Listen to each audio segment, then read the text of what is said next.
Hello, this is Medical Kick. Today we are going to be discussing an important topic, ectopic pregnancy. Ectopic means something is located where it is not supposed to be. So in this case, a fertilized egg implants itself outside of the uterine cavity. Normally, it is supposed to implant itself in the uterine cavity because only the uterus is adapted to accommodate a developing embryo.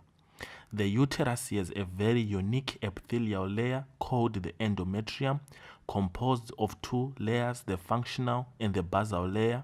It has a very rich blood supply for nourishment of the developing embryo, and it is also equipped with an impressive muscular layer which can withstand the expansion of the developing embryo. These characteristics are not found anywhere else except in the uterus. So if an embryo implants itself anywhere else, it is going to be a problem, not only for the embryo but also for the organ where it implants. Ectopic pregnancies can be classified into two big groups according to their location. That is tubal and non-tubal. More than 95% of all ectopic pregnancies are located in the fallopian tubes, and they can be further divided into fimbrial, ampullary, ischemic, and interstitial ectopic pregnancies. The majority of them occur in the ampulla part of the fallopian tubes. Non-tubal ectopic pregnancies can be ovarian, abdominal, cervical, and also other locations like the ligaments, the broad ligament, and other locations. Now let's move on to talk about the causes of ectopic pregnancy. Under normal circumstances, an ovum is fertilized in the fallopian tube and it migrates to the uterus where it implants. Implantation occurs on the seventh day, approximately on the seventh day after fertilization. So anything that disturbs the migration of the fertilized egg to the uterine cavity can predispose a woman to ectopic pregnancy. And we call these risk factors. They are the following. Number one, damage of the fallopian tube. This is an anatomical and structural damage that can be caused by inflammatory diseases, previous surgical manipulations on the fallopian tubes, tumors, etc. The second group of risk factors are functional disorders of the fallopian tubes. The main function of the fallopian tubes is to transport the egg to the uterus.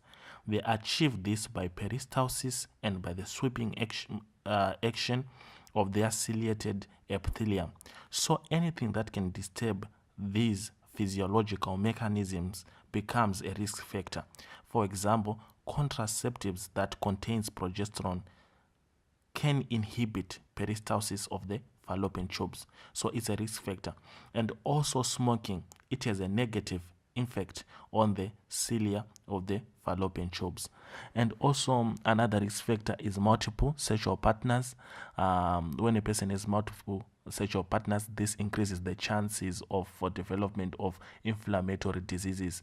And inflammatory diseases, pelvic inflammatory diseases, naturally increases the risk of ectopic pregnancy. Then there is maternal age. Statistically, it has been proven that women above the age of 40 have a higher risk of development of ectopic pregnancies as compared to women below the age of 40. And also infertility, if a person has been infertile for 2 or more years, the risk also goes high. So now let's move on to talk about the clinical picture of ectopic pregnancy.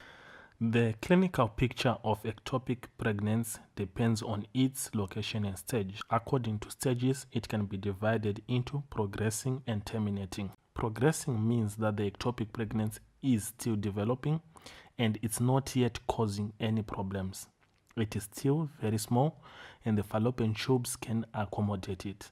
At this stage, it presents itself like any other normal pregnancy. The woman will have subjective symptoms of pregnancy. She will have things like breast changes, breast discomfort, changes in appetite, behavioral changes, morning sickness, and other symptoms of that nature. But the giveaway is that the size of the uterus does not correlate with the duration of the pregnancy. The uterus will be smaller than is expected for the duration of the pregnancy. Diagnosis can be confirmed using vaginal ultrasound and beta HCG tests. We'll discuss about ultrasound and beta HCG tests in the next section on diagnosis and treatment. Normally, ectopic pregnancies terminate in the first trimester, though there have been a very few documented cases when abdominal pregnancies developed to full term and they were delivered using C-section, but these are very, very few cases. They can terminate in three ways. The first one is spontaneous involution, the second one tubal abortion, and the third one is tubal rupture. So now we'll get into more details of each of these three. The first one, spontaneous involution, means that the embryo dies at a very early stage and it is reabsorbed. This can go unnoticed without any significant clinical picture. Then the second one is tubal abortion. It occurs when an ectopic pregnancy separates from the implantation site and it is expelled via the tubal ostium into the peritoneal cavity. The classic triad of symptoms is amenorrhea, abdominal pain, and vaginal bleeding. Amenorrhea can also be accompanied by other subjective symptoms of pregnancy, like the ones we mentioned earlier on. Symptoms like changes in appetite, behavioral changes, morning sicknesses, like clues that point to the fact that the woman is pregnant. Then there is abdominal pain. There are multiple mechanisms of development of pain during tubal abortion. The first mechanism is caused by distension of the fallopian tubes as the pregnancy grows. Fallopian tubes are small and the embryo is growing, so they start stretching beyond their capacity, and this is going to cause pain. Then the second thing is that the tubes, they start contracting, so this is going to cause colic pain, which is very typical for tubal abortion. Then the third mechanism of development of pain is that after the embryo is separated from its site of attachment, there's going to be bleeding into the peritoneal cavity, and once blood is in the abdominal cavity, it's going to irritate the peritoneum, it is going to irritate the diaphragm, so there's going to be pain in the abdomen, and once the diaphragm has been irritated, pain is going to radiate, or is going to spread to the shoulder and onto the interscapular region. The last symptom of the triad is vaginal bleeding or a brown discharge, which is caused by the shedding or sloughing off of the endometrium. This occurs because when the ectopic pregnancy terminates, production of HCG also stops.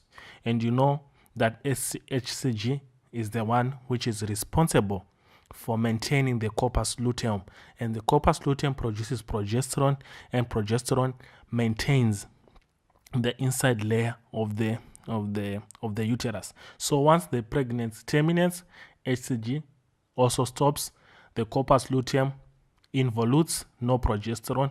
That means the endometrium starts shedding off. On physical examination, you'll find the following. The person is going to be anemic, and you'll see all the different signs and symptoms of anemia, paleness, things like that. There are going to be peritoneal signs because the blood is irritating the peritoneum.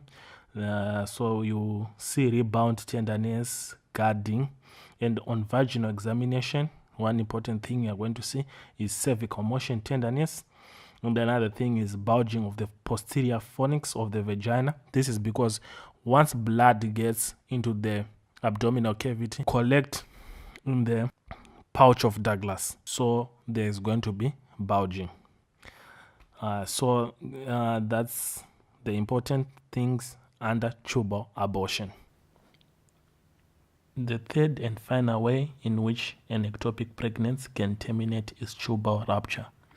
Tubal rupture is when a fallopian tube tears because of the pressure from the developing embryo. It has a more colorful and dramatic clinical picture. It's a gynecological emergence. It presents with acute abdomen, with intensive stabbing pain, peritoneal signs like gagging and abdominal tenderness. Because of heavy bleeding, the patient might develop hypervolemic shock. In this case, the patient requires urgent surgical intervention. For diagnosis and treatment, there is a separate video, so let's meet in the next video.